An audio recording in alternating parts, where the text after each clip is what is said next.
அகில இந்திய அண்ணா திராவிட முன்னேற்ற கழகத்தின் மூத்த தலைவரும் ஃபவுண்டிங் மெம்பருமான திரு பொன்னையன் அவர்கள் கேள்வி அனுப்பியிருக்காங்க. அவர் ஃபார்மர் ஆர்கனைசிங் செக்ரட்டரியாகவும் பப்ளிக் ரிலேஷன் இன்சார்ஜாகவும் அனைத்துலக எம்ஜிஆர் மன்றத்தோட செயலாளராகவும் இருந்திருக்காரு. அது மட்டும் அல்லாமல் முன்னாள் அமைச்சருமாக இருந்தவர். திரு பொன்னையன் அவர்களை வணங்குகின்றேன். உங்களுடைய கேள்வி அருமையான கேள்வி. How can hunger be eradicated and how can people be enabled to earn money through positive means? உங்களுடைய இந்த கேள்வி மிகவும் ஆழமான சமூக பொறுப்புடைய ஒரு அரசியல்வாதிகிட்ட இருந்து வர கேள்விங்கய்யா. முதல்ல உங்களை மரியாதையோடு வணங்குகின்றேன். அது மட்டும் இல்லாம உங்களை பலமுறை நேரில் சந்தித்ததையும் நினைவு கூறுகின்றேன் இனிமையோடு. இந்த கேள்வி how can hunger be eradicated? ஒரு மனிதன் வேலை செய்தால்தான் அவனுடைய பசியை தீர்த்து கொள்ள முடியும் என்கிற சூழ்நிலையில் வைத்திருந்தால்தான் அவன் வேலை செய்வான், இல்லையேல் சோம்பேறியாக மாறிவிடுவான் என்று அரசியலிலே முடிவெடுப்பவர்கள் வைத்திருக்கின்ற கருத்தை நாம் விட வேண்டும். உண்மையில பாத்தீங்கன்னா 1 கோடி பேரில் ஒரு 10 பேர் எடுக்கிற முடிவுகளைத்தான் அந்த கோடி பேரும் வாழறாங்க. உதாரணத்துக்கு தமிழ்நாட்டில் 8 கோடி பேர் இருக்காங்கன்னா இந்த 8 கோடி பேருடைய வாழ்க்கை சம்பந்தமான எல்லா பெரிய முடிவுகளையும் வெறும் 80 பேர் தான் எடுக்கிறாங்கய்யா. அதுக்கு மேல கிடையாது. 80ங்கிறதே கூட அதிகம். உண்மையில இன்னும் சுருக்கி பார்த்தா 8 பேர் தான் எடுக்கிறாங்க. 1 கோடிக்கு ஒருவர் தான் முடிவெடுக்கிற அந்த மாதிரி ஸ்ட்ரக்சர் தான் நம்முடைய பொலிட்டிக்கல் ஸ்ட்ரக்சருங்க. பிராக்டிக்கலா சொல்லணும்னா முடிவெடுப்பவர்கள் இந்தியா முழுவதும் 140 கோடி பேர்னா மொத்தமா 140 பேர் தான் டெசிஷன் மேக்கர்ஸ். மீதி எல்லாமே அதை எக்ஸிக்யூட் பண்றவங்க தான். இந்த டெசிஷன் மேக்கர்ஸ் மத்தியில ஒரு தவறான புரிதல் இருக்கு. மனிதனை அவன் வேலை செய்தா மட்டும்தான் பசி இல்லாம இருக்க முடியும்ன்ற நிலைமையிலேயே வச்சிருந்தாதான் அவன் வேலை செய்வான், இல்லைன்னா சோம்பேறி ஆயிடுவான், அவனை கட்டுப்படுத்த முடியாது அப்படிங்கிற தவறான புரிதல் நம்முடைய முடிவெடுப்பவர்கள் மத்தியிலிருந்து அழிய வேண்டும். ஒரு மனிதன் தன்னுடைய வாழ்க்கையின் மற்ற வளங்களுக்காக வேலை செய்ய வேண்டுமே தவிர, வேலை செய்தால் மற்ற வளங்கள் வரும், இல்லைன்னா மற்ற வளங்கள் இருக்காது அப்படிங்கிறதுக்காக வேலை செய்யணுமே தவிர அடிப்படை உணவுக்காக வேலை செய்யக்கூடாது. இந்த முடிவெடுக்கின்ற அரசியல்வாதிகள் மத்தியில் வந்துவிட்டாலே ஹங்கர் மறைஞ்சிருங்க. உண்மையில இப்போ ஹங்கர், பசி என்பது முடிவெடுப்பவர்கள் முடிவெடுத்து அதனால் பசியை வைத்திருக்கின்றார்களே தவிர பசி ஒரு பொருளாதார ரீதியான கட்டாயம் இல்லை. பொருளாதார ரீதியா இந்தியா மட்டும் உண்மையில உலக அளவுலயேங்க, உலகமே மனித இனமே பொருளாதார ரீதியாக பசி இல்லாத நிலையை அடைவதற்கு தேவையான அளவு செல்வ வளத்தை பெற்றுவிட்டது. நம்முடைய உணவு உற்பத்தி திறன், உணவு உற்பத்திக்காக இருக்கிற டெக்னாலஜி, இது எல்லாத்தையும் பார்த்தோம்யா. பசியே ஒரு செயற்கையாக உருவாக்கப்படுகின்ற ஏழ்மை திட்டம். ஏன்னா பல நாடுகள்ல உணவுப் பொருட்களின் விலையை மெயின்டைன் பண்ணணுன்றதுக்காக விளைந்த உணவுப் பொருட்களை கூட கடலில் கொட்டி அழிக்கின்றார்கள். மார்க்கெட்டையும் விலையையும் நாம மெயின்டைன் பண்ணணுன்றதுக்காக விளைவிக்கப்பட்ட பொருட்கள் கடலிலே கொட்டப்படுகின்றது. முடிவெடுக்கின்ற நபர்கள், நான் உதாரணத்துக்கு சொன்னேன், 1 கோடி பேருக்கு ஒருத்தர், அப்படி அவ்வளவுதான் முடிவெடுக்கிறாங்க. உலகம் முழுக்கவுமே நாம டெமோக்ரஸி அப்படின்லாம் சொல்லிக்கலாமே தவிர, டெமோக்ரஸியா இருந்தால் கூட பாலிசி டெசிஷன்ஸ் எடுக்கிறவங்க 1 கோடி பேருக்கு ஒருத்தர் தான். தமிழ்நாடு முழுக்க இருக்கிற 8 கோடி பேருக்கு முடிவெடுக்கிறவர்கள் வெறும் 8 பேர் தான். இந்தியா முழுக்க இருக்கிற 140 கோடி பேருக்கு முடிவெடுக்கிறவர்கள் வெறும் 140 பேர் தான். உலகம் முழுக்க இருக்கிற 800 கோடி பேருக்கு முடிவெடுப்பவர்கள் வெறும் 800 பேர் தான். இதான் உண்மைங்கய்யா. உங்களுக்கு தெரியும், அரசியல்ல நீங்க 84 ஆண்டுகள் இப்போ மூத்த அரசியல்வாதி நீங்க. உங்களுக்கு நான் சொல்றது நல்லாவே புரியும்.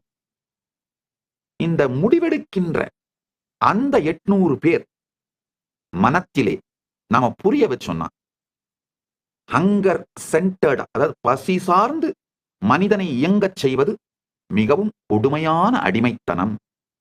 நாம ஒரு சிவிலைஸ்டு சொசைட்டியா மாறிட்டோங்க. டெக்னாலஜி எங்கேயோ வளர்ந்துருச்சு. அதனால பசியின் இருப்பு பாலிசி டெசிஷன் எடுக்கிறவங்களுடைய கான்சியஸான டெசிஷன்னால வறுமை இருக்கச் செய்யப்படுகின்றது, பசி இருக்கச் செய்யப்படுகின்றது. அதை மட்டும் மாத்தணும்னா போதும், ஹங்கர் முழுமையா காணாம போயிடுங்க. ஹங்கர் எராடிகேஷன் எக்கனாமிக்கல் பிரச்சனையே இல்லைங்க. அதாவது பசியை ஒழிப்பது பொருளாதாரம் சார்ந்த பிரச்சனையே அல்ல, பாலிசி சார்ந்த பிரச்சனை. எஸ்பெஷலி இப்ப ஏஐ வந்த அப்புறங்க, டெக்னாலஜி அதாவது நாலேஜ், எக்ஸ்பர்டைஸ் எல்லாம் டெமோக்ரட்டைஸ் ஆன பிறகு hunger eradication is just a policy decision. அது ஒண்ணு. உங்களுடைய இரண்டாவது கேள்வி, மக்களை எப்படி பாசிட்டிவ் மீன்ஸ் மூலமா செல்வம் சேர்ப்பதற்கு, பணம் சம்பாதிக்கிறதுக்கு எம்பவர் பண்றது, எனேபிள் பண்றதுன்னு கேக்குறீங்க. உண்மையில இந்த ஏஐ வந்த பிறகு நாலேஜும் எக்ஸ்பர்டைஸும் டெமோக்ரட்டைஸ் ஆனதுனால ஆக்சுவலாங்க இந்த அடுத்த 10 வருஷத்துல என்ன நடக்க போகுதுன்னு சொல்றேன் பாத்துக்கோங்க. நாலேஜ், இன்ஃபர்மேஷன், எக்ஸ்பர்டைஸ் இதெல்லாம் டெமோக்ரட்டைஸ் ஆனது மட்டும் இல்லாமங்கய்யா, பாலிசி டெசிஷன் எடுக்கிறவங்க ஹங்கரை அதாவது பசியை அகற்றாமல் வைத்திருப்பதற்கான டெசிஷன்லாம் எடுத்தா கூட அவங்கள தாண்டி மக்கள் தனிப்பட்ட விதத்திலே தங்கள் வாழ்க்கையை மேம்படுத்திக்கிறதுக்கு ஆரம்பிச்சிட்டாங்கய்யா. உண்மையா சொல்லணும்னா டிரான்ஸ்பரன்சி, கவர்மெண்ட் பாலிசி, கவர்மெண்டோட பாலிசி எக்ஸிக்யூட் ஆகிறது, இதெல்லாம் டிரான்ஸ்பரன்சி மிக அதிக அளவிலே வர துவங்கி விட்டது. காரணம், இன்ஃபர்மேஷன் ரொம்ப குயிக்கா ஸ்ப்ரெட் ஆகிறதும், நிறைய பேருக்கு சட்ட அறிவும் அரசியல் அறிவும் மிக எளிமையா கிடைக்கிறதும். இது இந்தியாவில் மட்டும் நான் சொல்லலைங்கய்யா, குளோபலாவே இந்த மாற்றம் நடக்குது. குளோபலாவே இந்த மாற்றம் நடக்குது. ஒரு விதத்துல பார்த்தா இது நன்மை. உண்மையில அடுத்த 10 ஆண்டுகளில்ங்கய்யா நீங்க சொல்ற இந்த 2 பிரச்சனையுமே சால்வ் ஆயிடும். ஹங்கர் எராடிகேட் ஆயே தீரும், பசி காணாமல் போய்விடும். ஒண்ணு. ரெண்டாவது, மக்கள் தானாவே நேர்மறையான கான்ட்ரிபியூஷன்ஸ் மூலமா செல்வத்தை திரட்டுவதற்கான வாழ்க்கையை வெற்றியை அடைஞ்சிருவாங்க. காரணம் என்னன்னா, இது வரைக்கும் நாலேஜும் எக்ஸ்பர்டைஸும் ஒரு குறிப்பிட்ட இடத்திலேயே இருந்தது. இதுல ஒரு முக்கியமான விஷயம், இந்த நாலேஜும் எக்ஸ்பர்டைஸும் காமன் மேனுக்கு ரொம்ப ஃப்ரீயா அவைலபிளா மாத்திர இன்ஃப்ராஸ்ட்ரக்சர் கட்டுறதே பெரிய வேலையா இருந்ததுங்க.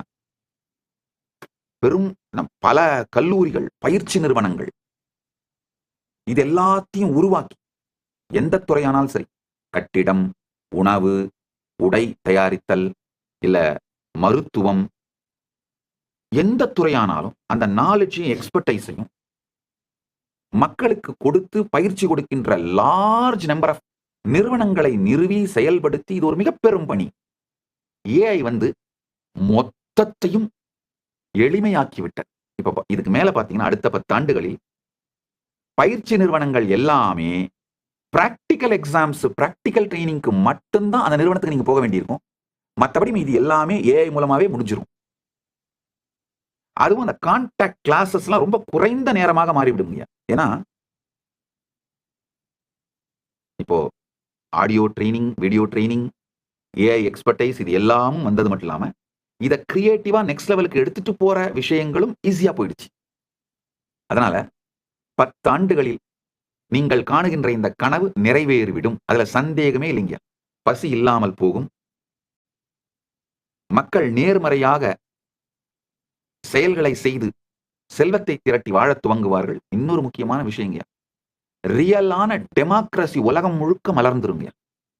இப்ப நான் சொல்றேன் இல்லையா, இது வரைக்கும் கோடி பேருக்கு ஒருவர் தான் டெசிஷன் எடுக்கிறவரா இருக்காங்க அப்படின்னு. அந்த நிலை மாறி போய் டெமோக்ரசி, ரியலான டெமோக்ரசி இந்த ஏஐயால எஸ்டாப்ளிஷ் பண்ணப்பட்டிருங்க. ஒரு 25 விஷயங்கள் இந்த அடுத்த 10 ஆண்டுகளில் நிகழும் என்னால தெளிவா சொல்ல முடியுங்க. அளவுக்கு மீறிய சாய்ஸஸோட வாழ ஆரம்பிப்பாங்க. எல்லாத்துலயும் சாய்ஸ் வந்துடும்.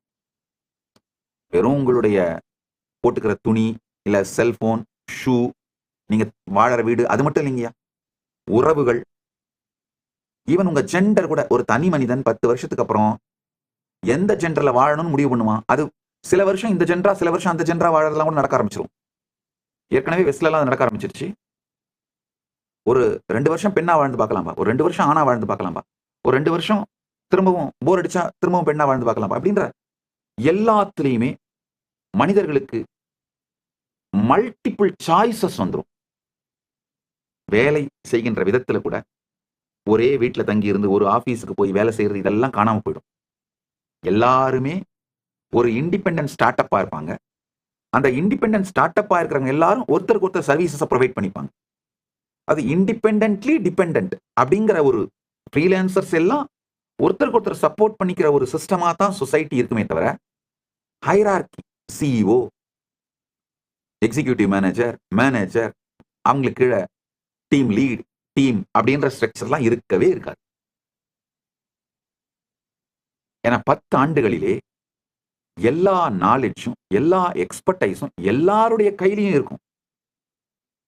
இதுக்கு மேல ஒரே ஒரு எஜுகேஷன் தான் நடக்க போகுதுங்க. Prompt engineering. ஏஐக்கு சரியான ப்ராம்ப்ட கொடுத்து நமக்கு தேவையானவைகளை சரியா பெஸ்டா ஏஐல இருந்து வாங்கிக்கிறது எப்படி அப்படிங்கிற ப்ராம்ப்ட் என்ஜினியரிங் மட்டும்தான் எஜுகேஷனா இருக்க போகுதுங்க. இதான் நடக்க போகுது இந்த அடுத்த 10 ஆண்டுகள்ல. நீங்க வருத்தத்தோடு, ரொம்ப சமூக அக்கறையோடு நீங்க கேட்கிற பசி பிரச்சனை காணாம போயிடும். மக்களை ஒர்க் பண்ண வச்சு பணம் சம்பாதிக்க வைக்கிற இந்த பிரச்சனையும் காணாம போயிடும். மக்கள் எதை ரசிக்கிறார்களோ, எதை ரொம்ப என்ஜாய் பண்றாங்களோ அதை செஞ்சுக்கிட்டே அது மூலமாவே பணத்தை சம்பாதிக்கின்ற வாழ்க்கை முறை வந்துருங்க. இந்த தனியா வேலைக்கு போறதுங்கிற அந்த கான்செப்டே அழிஞ்சிருங்க. எல்லாருமே பாத்தீங்கன்னா தங்களுக்கு பிடிச்ச, தங்களுக்கு விருப்பமான அதையெல்லாம் செஞ்சுக்கிட்டே அது மூலமாவே பணத்தை சம்பாதித்து சேர்த்துக் கொள்ளுகிற வாழ்க்கை முறை வந்துவிடும். அடுத்தது என்டர்டெயின்மெண்ட், பிசினஸ், வெக்கேஷன், இது எல்லாமே ஒன்னாயிடுங்க. இதெல்லாம் தனித்தனியா இருக்காது. இப்ப பாரு, ஒரு வருஷம் முழுக்க உழைச்சினா கடைசியில ஒரு வருஷத்துக்கு 15 நாள் லீவு கிடைக்கும். நீ அந்த லீவ்ல போய் வெக்கேஷன் போய் சுத்தி பார்த்துட்டு வரலாம். இதெல்லாம் இருக்காது. மனிதர்கள் யாரு வேணா, எப்ப வேணா, எங்க வேணா டிராவல் பண்ணிக்கிட்டே அவங்க வேலையை பார்ப்பாங்க. வெக்கேஷனை என்ஜாய் பண்ணிக்கிட்டே வேலையை பார்ப்பாங்க. வாழ்க்கைக்கு தேவையான செல்வத்தையும் பெருக்குவாங்க. வாழ்க்கைக்கு தேவையான விதத்திலே அவங்க விரும்புறபடி வாழ்க்கை அனுபவிக்கவும் செய்வாங்க. இப்படித்தான் மனித சமூகம் மாறப்போகின்றது, மாறிக்கொண்டிருக்கின்றது. 10 ஆண்டுகளில் இப்படித்தான் இருக்கும். உங்கள் எல்லா பிரச்சனைகளுக்கும் தீர்வுகளை பெற பகவான் நித்யானந்தரை கேளுங்கள். Ask Nithyananda AI.